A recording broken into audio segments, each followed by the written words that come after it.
प्रदेश में बीजेपी जीत की हैट्रिक के साथ भले इतिहास रच दिया हो, लेकिन ये राह इतनी भी आसान नहीं थी। पीएम नरेंद्र मोदी और बीजेपी शासित कई दूसरे राज्यों के नेताओं ने इस चुनाव में जी तोड़ मेहनत की, जिसका नतीजा सबके सामने है।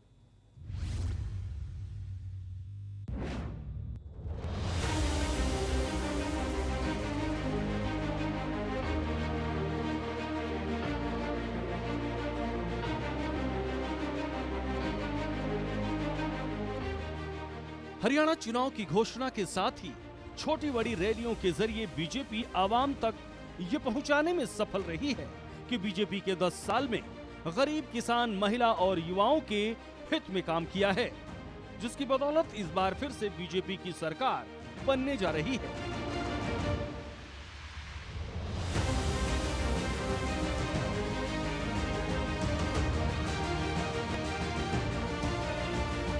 खुद प्रधानमंत्री नरेंद्र मोदी ने 4 बड़ी रैलियों को संबोधित किया, जिसमें उन्होंने कई मुद्दों पर कांग्रेस को घेरने में कोई कोर कसर नहीं छोड़ी थी।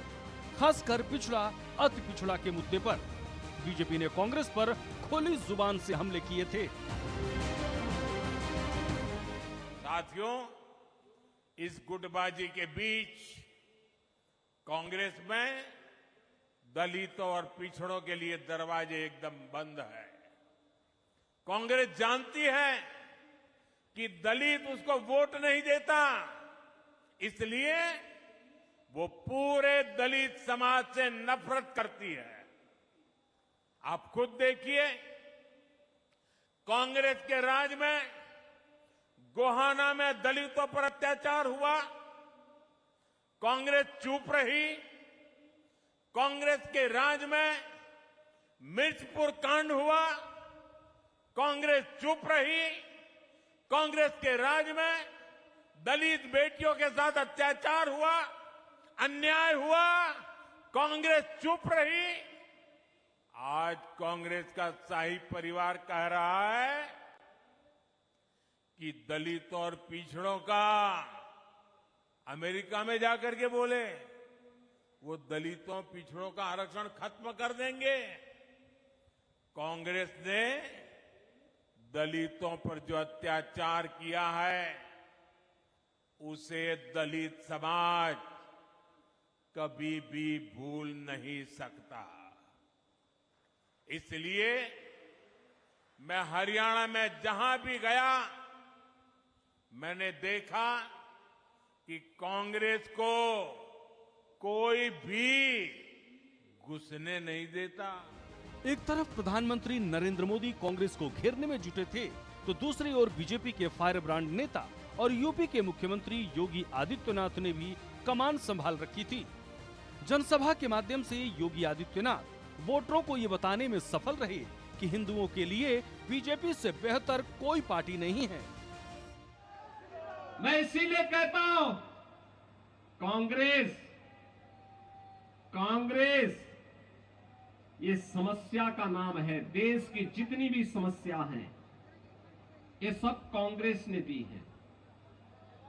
देश के विभाजन की त्रासदी हो, देश के बंटवारे की त्रासदी हो, देश को जाति के नाम पर, क्षेत्र के नाम पर, भाषा के नाम पर कमजोर करने की ये कुत्सित चेष्टा रही हो, देश को आतंकवाद, नक्सलवाद और उग्रवाद और अराजकता की भट्टी में धकेलने का कार्य रहा हो, देश में भ्रष्टाचार, परिवारवाद और भाई भतीजेवाद की दुष्प्रवृत्ति को फैलाने का रहा हो, ये सभी कांग्रेस की देन है।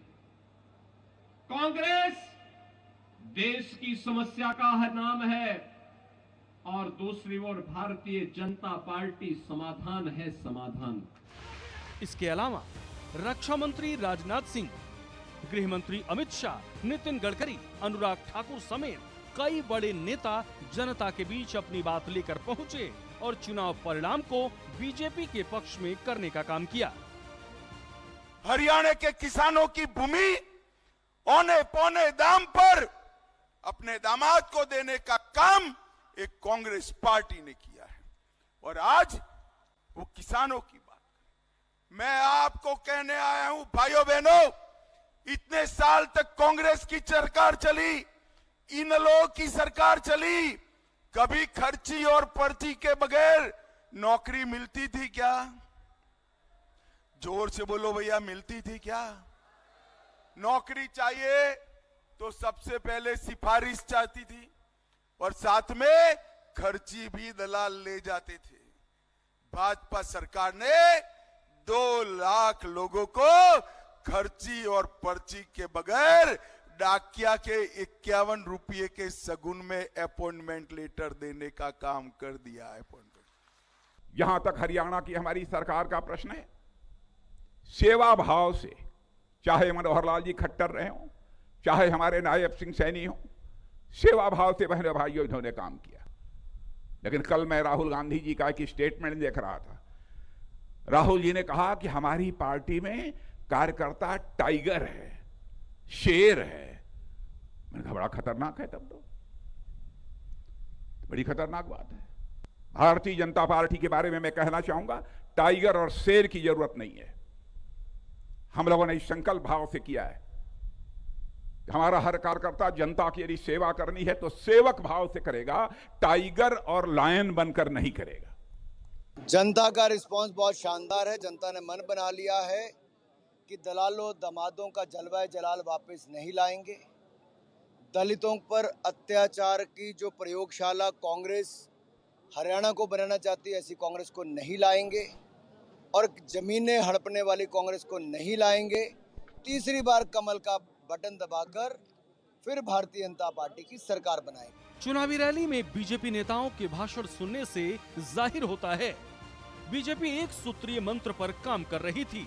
गरीबों के हित में पिछले 10 साल में उठाए गए कदमों की जानकारी आम जन तक पहुंचाना, और इसमें बीजेपी उम्मीद से कहीं ज्यादा सफल हुई।